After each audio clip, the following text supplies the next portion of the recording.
General గా ఇప్పుడు caste feeling నాన్న వల్ల అనేసి ఇప్పుడు మీకు అంటే ఎంతో కొంత ప్రేమ ఉన్నప్పటికి కూడా అయ్యో ఇలా ఉంటే బాగుండేది, నాన్న మంచిగా ఉంటే అమ్మని బాగా చూసుకుంటే బాగుండేది అంటే మీ నాన్నది కూడా లవ్ మ్యారేజ్ అని తెలిసింది. అవునవును. సో అదే లవ్ మ్యారేజ్ మీ ఫ్యామిలీ కూడా మీ అక్కకు కూడా మ్యారేజ్ లవ్ మ్యారేజ్ అవును. లవ్ అయిందంట. So marriage. అటువంటిప్పుడు మీరు కూడా దాన్ని అపోజ్ చేశారు అనేసి అసలు దాన్ని కూడా దాన్ని ఎలా మీరు తీసుకుంటారు ఇప్పుడు? యాహ్! అంటే ఇప్పుడు ఏదో మా అమ్మకయిందని జెప్పేసి అందరూ అలా ఉండరు. సో, అలానే యాక్సెప్ట్ జేసాము. So, yeah! అక్క లైఫ్ కూడా కొంచెం yeah! She is very good now. But తను కూడా ఇప్పటికి స్టిల్ షీ ఈస్ స్ట్రగ్లింగ్. అది చేస్తుందనమాట. So, I'm there, always there. నేనున్నా ఇప్పుడైతే తనకి. నేనున్నా. సో, నేను చూసుకుంటున్నా. మా బావ కూడా బాగా చూసుకుంటాడు మా అక్కని. సో, అంతే. ఏం చదువుకున్నారు మీరు? ఏం చదివారు? నేను 4th క్లాస్ చదువుకున్నా అన్న. 4th Fourth class class? చదివేసి అక్కడికే ఆపేసా. ఇంకా దాని తర్వాత చదువుకోలేదు. ఇంకా దాని తర్వాత చెప్పాను కదా నా జర్నీ మొత్తం అటు ఇటు వర్క్ చేయడం అటు ఇటే అయిపోయింది.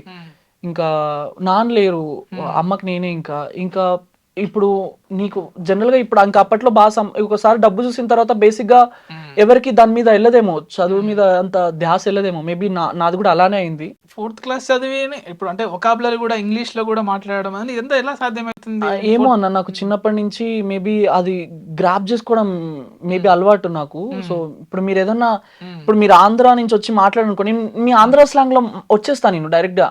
ఇది 2 మాటలు మాట్లాడండి రాయలసీమలో. జనరల్ గా మీరు ఇప్పుడు ఏదన్నా ఇంకేంటి కార్తిక్ ఏం చేస్తున్నావు మరి అని అంటే నేను కూడా అట్లా మాట్లాడేస్తా. అవునా అండి, అయ్యో లేదండి బాబు, నేను అప్పుడే చెప్పాను కదా మీకు అక్కడ రమ్మని, మీరు ఎందుకు రాలేదు, మీ గురించి అక్కడ వెయిట్ చేశాను బాబు, బెంగెట్టేసుకున్నాను మీ మీద, ఇలా ఇలా మాట్లాడేస్తాను. రాయలసీమ స్లాంగ్. రాయలసీమ నా స్లాంగ్. అక్కడే పుట్టారు కదా మీరు. అదేం లేదు నా, ఏముంది ఉన్నప్పుడు పని చేసుకోవాలా, లేదంటే తినాలా పడుకోవాలా, ఏముంటది చెప్పునా, అంతే. ఇంకా అట్లా. వీటితో పాటు అంటే స్లాంగే కాకుండా మీకు లాంగ్వేజ్ కూడా బెంగాలీ. బెంగాలీ వచ్చు. ఒక ఫ్యామిలీలో నేను హాస్పిటల్లో పనిచేస్తున్నప్పుడు ఒక పేషెంట్ కి ఇంటి దగ్గర బెడ్ పేషెంట్ ఉన్నారంటే వర్క్ కోసం వెళ్ళేవాడిని. అట్లా 1 year వర్క్ చేసా. వాళ్ళ దగ్గర ఉన్నప్పుడు నాకు, వాళ్ళు బెంగాలీ ఫ్యామిలీ అనమాట బేసిక్ గా. సో వాళ్ళ దగ్గర ఉన్నప్పుడు అట్లా బెంగాలీ నేర్చుకున్నా. అంటే వాళ్ళు ఎలా పరిచయం అయ్యారు? అది హాస్పిటల్లో అడ్మిట్ అయ్యారు వాళ్ళు యాక్చువల్లీ. సో వాళ్ళ డాడీకి బాగాలేదని అడ్మిట్ అయ్యారు. అడ్మిట్ అయినప్పుడు ఆ పేషెంట్ ని నేను డైపర్ చేంజ్ చేస్తున్నా అనమాట. డైపర్ చేంజ్ చేస్తున్నప్పుడు వాళ్ళు చూసి, బాగా వర్క్ చేస్తున్నావు, మాకు ఇట్లా వర్కర్ కావాలి, వస్తావా అంటే, నాకు ఇక్కడికన్నా శాలరీ నాకు ఇక్కడ 8,000 ఇస్తారు, మీరు 10 ఇస్తా అంటే మీ దగ్గరకు వచ్చేస్తా అని చెప్పాను అనమాట. సో అప్పుడు నేను అక్కడి నుంచి వాళ్ళ ఇంటికి వెళ్ళి అక్కడ మార్నింగ్ 7 to night 6 వరకు ఉండి వచ్చేసేవాడిని, ఇంటికి వచ్చేవాడిని. అలా వర్క్ చేసేవాడిని. ఇంకా వాళ్ళైతే నన్ను సొంత ఫ్యామిలీ మెంబర్ లాగా చూసుకునేవాళ్ళు. అలా ఎప్పుడు నన్ను, వాళ్ళు ఎటు బయటకు వెళ్ళినా నన్ను బయటకు తీసుకెళ్లేవాళ్ళు. వాళ్ళు ఏం తింటే వాళ్ళు నాకు అదే పెట్టేవాళ్ళు. అలా బాగా చూసుకునేవాళ్ళు. ఓకే, ఇప్పుడు సాంగ్స్ విషయానికి వస్తే ఎమోషనల్ అయ్యారు కదా, ఇటు అయిపోద్దాం. ఎన్ని సాంగ్స్ చేశారు ఇప్పుడు? 300 సాంగ్స్ చేశాను. 300. దాంట్లో మీకు బాగా పేరు తెచ్చిన సాంగ్? బాగా పేరు తెచ్చిన సాంగ్ రంగు సీతమ్మ. పాడండి ఒకసారి. పాడాలా? ముక్కు నీ లెక్క ఉంది, మూతి నీ లెక్క ఉంది, నొసలు నీ లెక్క ఉంది, నవ్వు నీ లెక్క ఉంది, రంగు సీతమ్మో, మేనమామ పోలికలు మెండుగానే వచ్చినాయి, కన్న తండ్రి తెగింపులు ఖచ్చితంగా వస్తాయి, చూడు రామయ్యో. ఓకే, ఈ రంగు సీతమ్మ విషయానికి వస్తే ఒకటో రెండో లేదంటే మూడో చేస్తాను, ఇట్లా ఎన్ని సిరీస్లు చేశారు ఇది? అయితే పార్ట్ 1 తీసామన్నా, అది అసలు పోలేదు ఫస్ట్. దాని తర్వాత ఒక 5-10 millions పోయిన తర్వాత సరే వై నాట్ పార్ట్ 2 అని చెప్పేసి పార్ట్ 2 తీసాం. ఇంకా పార్ట్ 2 రీచ్ మామూలుగా లేదన్నా. అది జనరల్ గా షూట్ అప్పుడు ఒక చిన్న క్లిప్ పెడితేనే వైరల్ అయిపోయింది అది. ఇంకా ముక్కు నీ లెక్క ఉంది ఆ లిరిక్స్ తీసుకుని, అది నాగం పరశురామ్ అని రాశారు పాట, అది డైరెక్షన్ కూడా ఆయనే చేశారు. సో ఇంకా పార్ట్ 2 చేసిన తర్వాత అది ఇంకా జనాలు బాగా రీచ్ అయింది. ఇంకా జనాలు ఇంత సపోర్ట్ చేస్తున్నప్పుడు వై నాట్ 3 అని చెప్పేసి మళ్ళీ 3 చేసాం. మళ్ళీ 4 వచ్చేసి ఇంకా ఇన్ని సాంగ్స్ రాసాను, హిట్ ఇచ్చాను, నా ఛానల్లో రిలీజ్ చేసుకుంటా అంటే పరశురామ్ అన్నకి పార్ట్ 4 ఇచ్చారు. ఇంకా పార్ట్ 5, పార్ట్ 6, పార్ట్ 7 రంగు లడ్డు మ్యూజిక్ లో రిలీజ్ చేశారు అనమాట.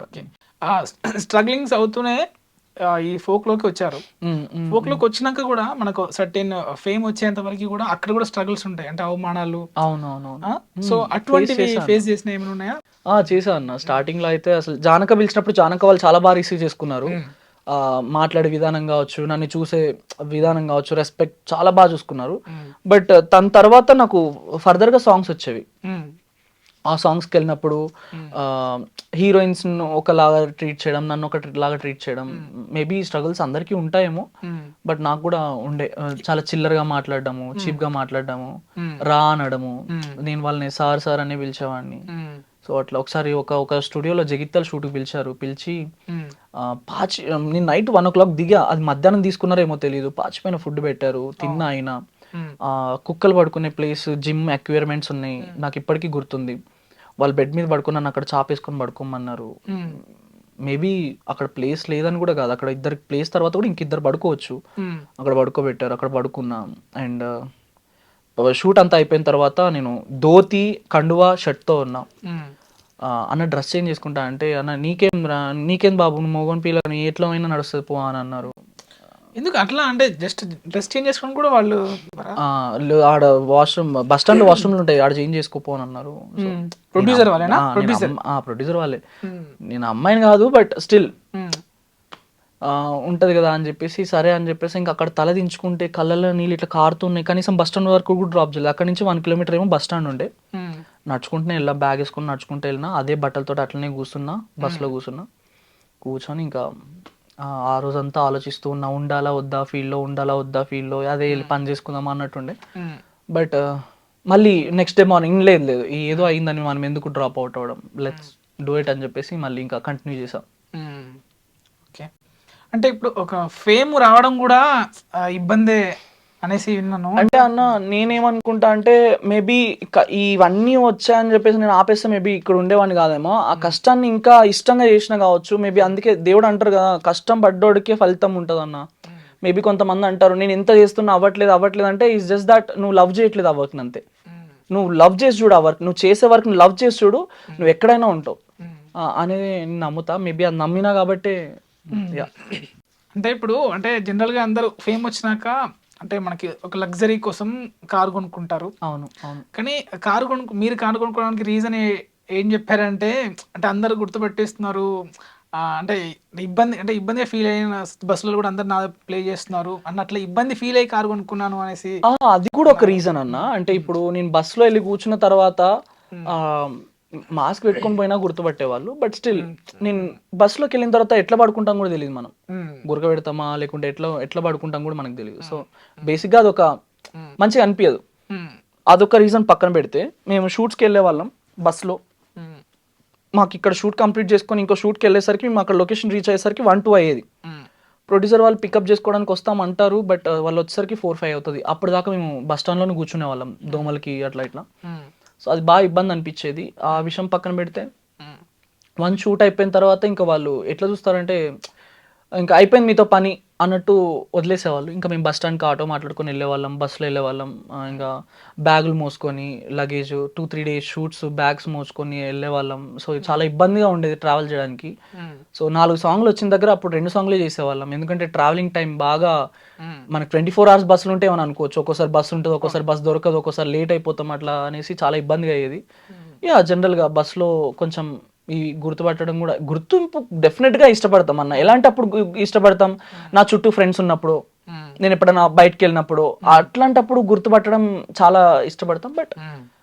బట్ నువ్వు వెళ్తుంది కష్టానికే కదా, గుర్తుపట్టినప్పుడు ప్రాబ్లం ఏంటి అని మీరు అనొచ్చు. అంటే ప్రతి మనిషికి ఒక స్పేస్ ఉంటుంది, ఆ స్పేస్ అనేది డెఫినెట్గా అందరూ కోరుకుంటారు.